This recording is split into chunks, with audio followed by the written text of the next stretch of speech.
আসসালামু আলাইকুম। আমার দেশি মুরগির ফার্ম এটা। ছোটোখাটো ফার্ম করেছি। এখানে একটি আছে হোয়াইট কক এবং একটা হচ্ছে ব্রাউন কক। দুইটা প্যারেন্টস করার জন্য রেখেছি, একটা মোরগ এবং একটা মুরগি। আর বাকিগুলো হচ্ছে আমার দেশি মুরগি। দেখেন মাশাআল্লাহ কত সুন্দর।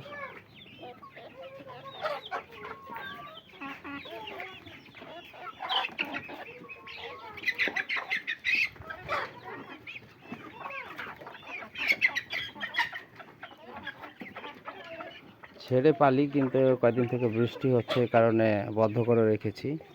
হয়তো আবহাওয়া ভালো হলে আবার তাদেরকে বাইরে মুক্ত করা হবে। আর এই পাশে হচ্ছে আমার ব্রুডিং ঘর।